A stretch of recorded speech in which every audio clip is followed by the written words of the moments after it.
the line for the like OMGs.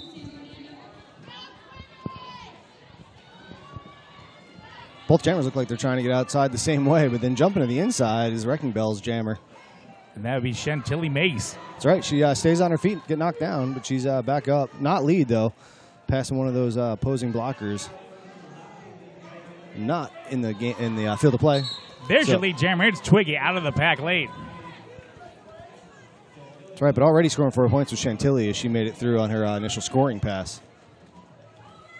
So my guess is Twiggy's going to try to get through, get 4 of her own, and call it before. Yeah, but it looks like she's trying to work that fourth whistle and see how it worked out for her. Yeah, advantage going to like OMGs. 4-1.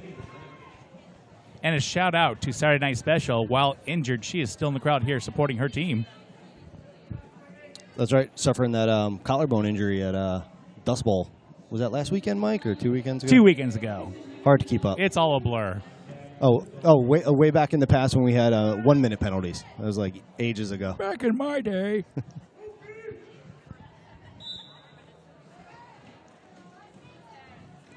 Thin Lizzy on the line out there for the Wrecking Bells. Thin Lizzy running the outside hard, getting out of that pack. Tomcat Cruz getting out as well, but a little bit late. Oh, she's going straight from the pack to the penalty box. Cut track penalty is going to sit her down for 30 seconds. I wonder how many times I'll say a minute. Feels like doing a great job being a super bridge, trying to stop that Richmond skater. SFV with the advantage of having all 4 of their blockers out there, so the best you can hope for on a penalty kill like this. Deathblock trying to be the root there, the foundation. Then Lizzy gets right through. That's right, the rest of Wrecking Bells kind of staying out of the way, but their jammer calling for them to crash the boards there, make some room for. Nice job by Barenbaum Punchhausen there, wrecking up that OMG wall. Razor taking her out and then backing up as far as she can, but kudos to the Wrecking Bells for stopping Razor from going too far back. 22-4 right now, Bay Area up top, under 17 to go, and it's 20-minute abbreviated bouts. So we have our bout starting tomorrow.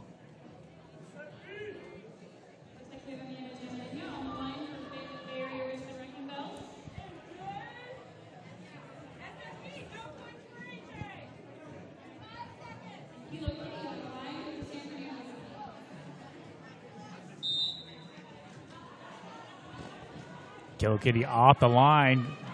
Barrier crunches right on top of her and keeps it contained. Atomic boots number 9 for Richmond Wrecking Bells. Amanda into the infield, has to start over again. One of the Wrecking Bells blockers is going to take a seat in the box, in the notorious RED penalty box for 30 seconds. A little bit more room out there for Kilo. She can get through on this initial pass. Kilo almost had it. Oh, I can't believe they got it because Richmond was gathering up and swarming her again. She got out the last second as that center was closing up.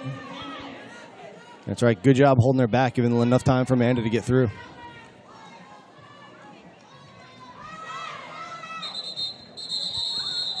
Amanda calling it from the center.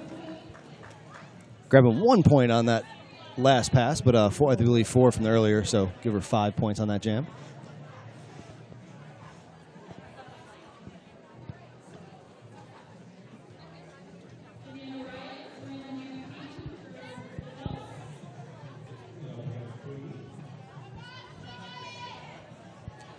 Mike, the Bells have a lot of options at jammer. It's interesting to see which ones they'll pick from game to game. Absolutely, and I'm pretty sure that they're going to save the powerful ones for the more challenging bouts. Yeah, although, I don't want to skate against Amanda Riot, no matter whether she's wearing a star or a stripe or, sitting in the crowd next to me. I also feel like it's a Bay Area trait in general to take the first 10 minutes, kind of evaluate the other team's game, and take it apart. Yeah. I've seen it year after year after year. Yep.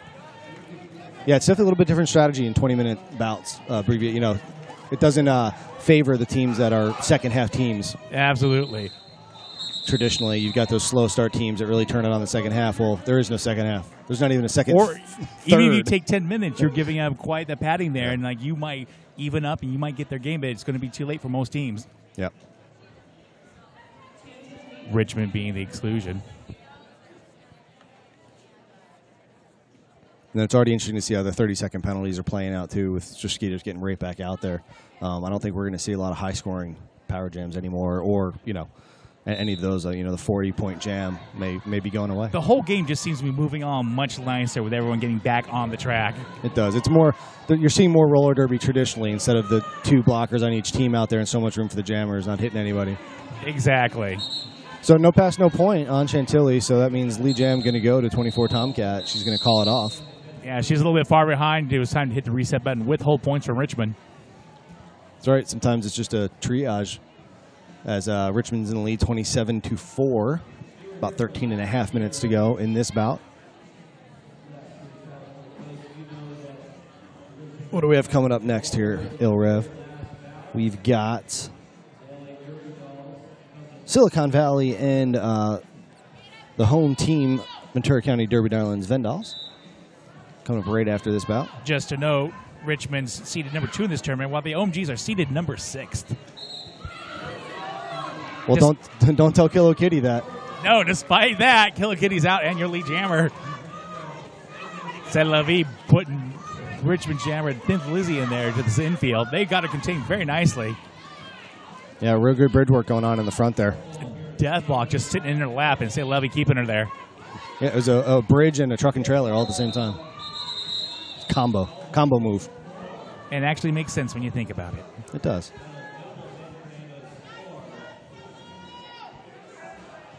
So 4 points that time for San Fernando. Like OMG's just trying to chip away at that lead the best they can. It's not out of control yet, 27-8. No, it's not. And Richmond Wrecking Bells, the score from their previous bout, they really shot out over 100. Yes. So I think San Fernando doing a good job. They've been doing a great job lately this year, period. I mean, the last 2 bouts, Richmond, they started off fairly even with whoever they were playing, and I almost wonder if they're playing possum. Maybe, like you said, feeling them out a little bit and then just taking off. Twiggy is out, and your lead jammer for like OMGs. Amanda's out now, free from the pack as well. Wrecking Bell's lining up in the back, trying everything they can with the 3 skaters they have out there. And one blocks a pivot from Richmond, does a hip block to Twiggy, Piggy pirouettes to the outfield, and calls it off.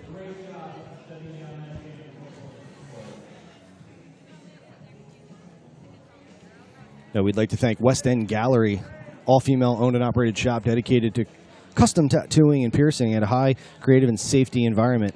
Ventura County Derby Darlings' own Titty Kitty's the artist there. Check them out at www.west-endgallery.com. So if you're ever in the Ventura County area out there, make sure you check them out, West End Gallery. Man, Amanda Wright off the line, swims right through that pack. She's out. Your lead jammer for Richmond. Tomcat, though, shot out of a cannon. I would pay to see a cat cannon. I love watching Tomcat in the turns. There's so much centrifugal force. So you can see just almost tipping over. Oh, I know. She skates on the edge. It's awesome. I think also Twiggy on that team has a similar skating style where they both seem like they're skating right on that edge of as fast as they could possibly go and stay on the track. I'm sure that inside skates just for show at that turn. Oh, yeah, yeah.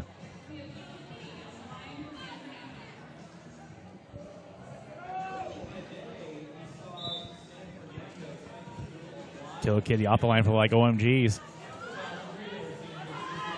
Atomic puts Richmond skater jammer out of the outfield and brings her to the back of the pack.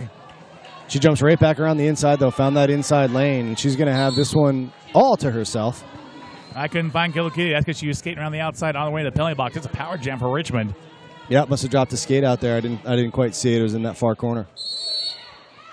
Nice job by there by 000 KO Wolf. And a forearm penalty, so we've got a power jam do-si-do. That's right. Chantilly Mace going to have a nice 20-second timeout.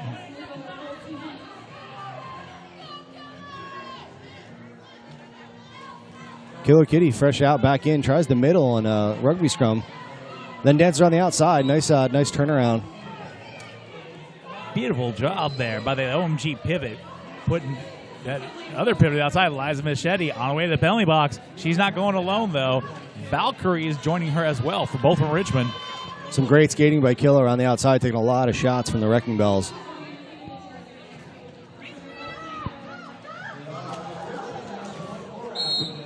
Richmond's jammer, number 26, Chantilly Mace, trying to muscle way through the pack. There was an explosion. Everybody went down that time.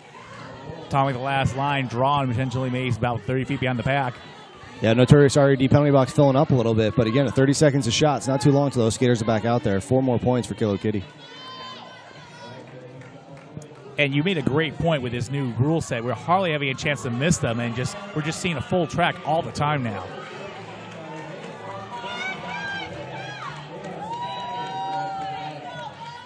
Kilo looking a bit winded, but I get tired just watching roller derby, so I can't imagine how difficult it is out there. 2 minutes is a long time. And keep in mind, the games are going to start to stack up right now as well. Some of them are going to be back-to-back. Some teams are going to play right after each other. I know they're only 20-minute games, but still, it's intense, and intense 20 minutes. It's hard to avoid that in any seeding chart. Eventually there's the odds that might happen, and usually does. Yeah, there's just no way around it when you have a certain number of teams. That's just the way the cookie crumbles. I think I threw a little Anchorman in there. I just thought you brought cookies. Somebody say cookies? So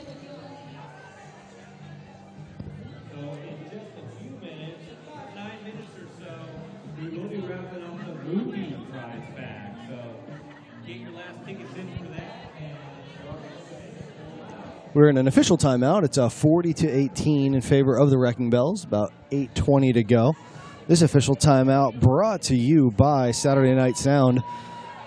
They're available for event hosting, sound equipment, rental, karaoke, and more. Everything you need to make your event shine. We use their equipment right here at Battle for the Coast. You can find them at SaturdayNightSound.com if you're in the Ventura County area. If you're not in the Ventura County area, always support your local entertainment company. They're involved in most roller derby tournaments and or bouts in general. So support your local, and if you're in the Ventura County area, make sure you check out SaturdayNightSound.com.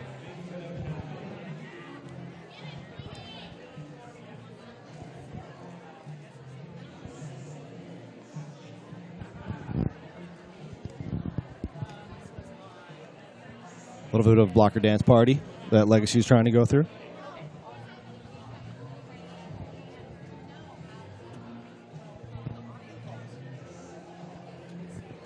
Looks like they challenged the forearm penalty call on the jammer in the previous jam, but the call will stand.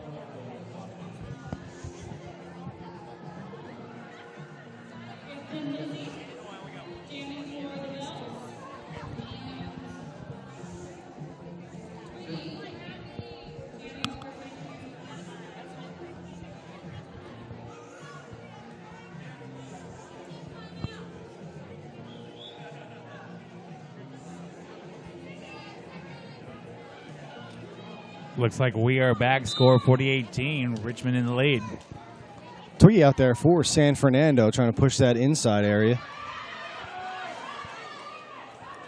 Both drummers race down to the front. Twiggy's out of the front, but has not escaped yet. Blocker in the pivot, getting in her way. She jumps the inside. She breaks free. She's your lead jammer for like OMGs.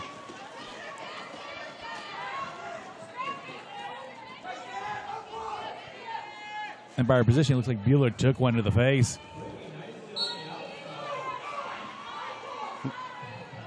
Picked up something. Looks like she lost, I don't know, earring, tooth. Don't say tooth. You said tooth. We'll see. They're making the face like it's a tooth. Who knows?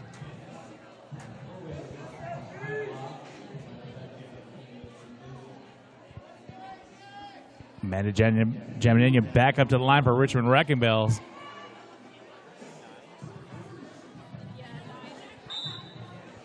And she's going against Tomcat Cruz like the OMGs. Amanda's left in the back. Tomcat scoots to the front. And the players disperse. The Tomcat leaps out of the back, and by a hair, she's your lead jammer. Nope. Yeah, and she realizes well. She calls it off immediately. Don't worry, Mike. Wasn't a tooth. Contact lens. All is well. Phew, and how the heck do you see a contact lens on the floor over your shoulder? I have no idea how she found that. Derby skaters. Like magic. Right? Have her vision tested. That's incredible. The vision she didn't have because there's a contact on the floor. That's a good point. Not only could she find the contact, she could only find it while she was wearing a single contact. I can't find my contact in my eye. I can't even see the skaters from here. I have glasses on. All right, about 6.5 to go. Wow. Silent start on that last jam. Demand to ride, jamming for Richmond. Ollie running the inside. Racer goes after her, does not connect. She is out. Demand your lead jammer for Richmond. Kilo Kitty free from the pack, but just a whole track behind Demanda. She gets knocked to the inside by Atomic. Demanda, no problem, re-entering behind her as quick as she can, but knocked out that time by 000. That's right. Kale Wolf puts her to the outside and forces her to call it off defensively. Yeah, that's good work by San Fernando blocking contingent out there. Demanda can run up some points on teams. San Fernando constantly proving that their recent point jump was not a fluke. They just come light years from where they started out. Originally, San Fernando Valley started off as a junior league. And the parents saw so much fun. They started an adult league, but it's the first time I ever heard of an adult league being formed after the junior league. Yeah, times are a-changing, Mike. And I'll tell you what, when some of those junior leagues, when they start turning of age, I think a lot of these skaters have told me they're retiring. They're scared already. Exactly. And OC's reaping the benefits right now. The OC Roller Girls have got, I think, 4 graduates from the junior program. Yeah, they've had a long-time junior program there at Orange County. Chantilly Lace out in front for the Wrecking Bells. Twiggy knocked out of that fourth turn. What's really amazing when you see a couple of juniors who played together for years, like when they get together on the track and on the adult bouts, it's almost like they don't even use words to communicate. They just get that nod or an eyebrow and they do stuff. Yeah, I think a great parallel to that is the sport of ice hockey when you see line mates that play together for years. Yeah, absolutely. It's a whole different level that a lot of these girls didn't experience because they didn't grow up in junior leagues. They grew up just starting in adult leagues. Chantilly Mays brought to the back of the pack, just being brought back to the front, around the outside, into the penalty box by Craig's Fist. That's right. Going to spend 30 seconds at Notorious RED penalty box for a track cut. Multiplayer block being called. We see that a bunch already this tournament. It's definitely the call of the tournament as far as I'm concerned. I'm glad you put it that way, because there just seems to be that one favorite one. Yeah, it's like I think there's a memo that goes out, and or it's the one that's discussed in the officials meeting. We get a nickel for every time 2 players hold each other, don't let somebody through. All right, 47-22, still in favor of the Wrecking Bells, just passing that 4-minute mark in this bout. Being our 7th bout of 20. Well, we're going to have 20 bouts on the docket here today, Mike. Got a lot of roller derby in store. 20-minute bouts today. We go to full hours tomorrow for the teams that make it on in the tournament. Every team will play 4 times. I just realized we won't be seeing both these teams. That's so sad, because I've really enjoyed the play from this team all morning. Yeah, the way the seedings in the bracket draw ended out, they ended up playing here today. We see that a couple. You see it in tournaments a lot, but where the best. This is a round bouts. robin, so right. The morning all distills to one team, the afternoon all distills to one team. Right. Timeout being called by San Fernando.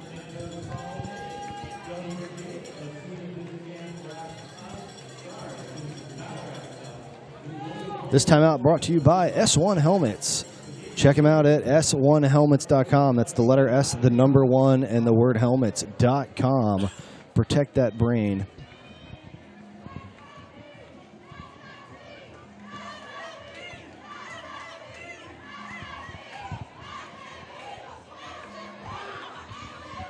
I don't know if you can hear it here on the broadcast, but the San Fernando Fandas trying to get their team going. And then the Bomb Squad over there, well known from Bay Area, supporting their Richmond Wrecking Bells. So crowd's getting into it here early on in this tournament.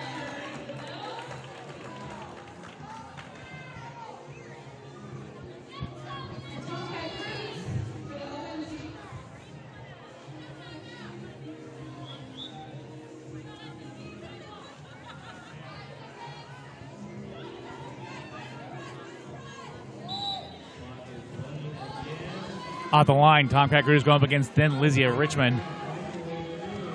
Tomcat runs that inside hard. She was behind, got in front, almost got away. Hit and spun in circles there, and slowed down long enough for Richmond to reform right in front of her. She skates with so much energy and so much fire. It's amazing. Absolutely. It is so sad to see that go work that way, but now the rest of the pack has passed her up, and now she's inadvertently recycled the back. Interesting drop to the outfield there by number 238, Baron von Punchhausen.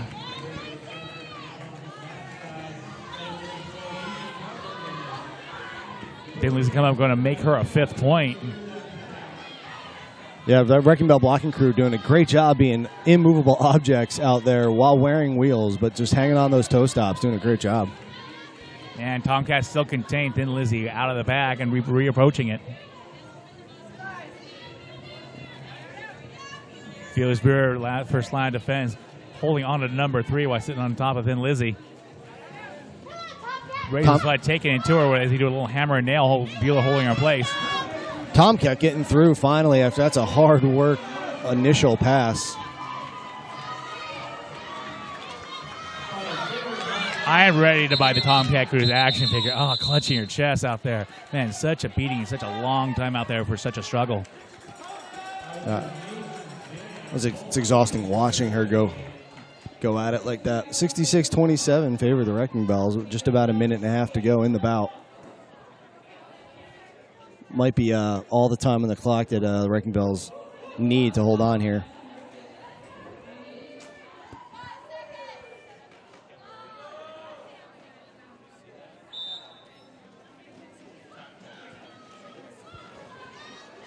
Bandit back on the line. Minute and 15 left to go. Killer trying to work her way through as well, but stuck through the middle. Another multiplayer being called. Going to send number 1 to the penalty box. Jamming in you out of the pack, and your lead jammer. Killer K still struggling for his chaotic and speedy pack. He spoke too soon. She gets out herself, about a lap behind. Bandit tries to charge the inside. The inside charges back. She's dropped to the infield. Moment of discussion with the refs, realizing that's not helping, calls it off. That's right. And I don't know, it's probably a good thing she did that too, because she probably wasn't paying attention to C'est La Vie as she jumped back through that and was trying to draw a cut track. So smart call calling it off from the infield.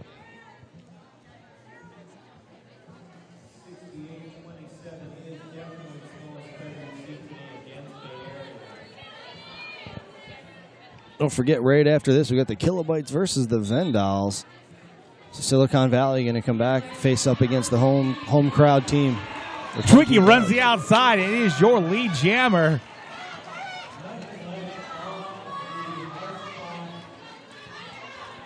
Demanda tracking her down from around the pack.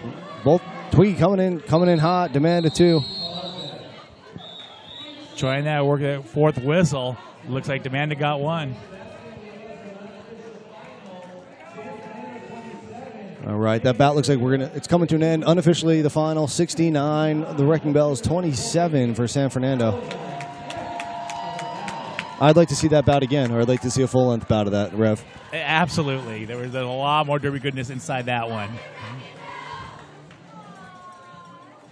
Hopefully we'll see where both these teams end.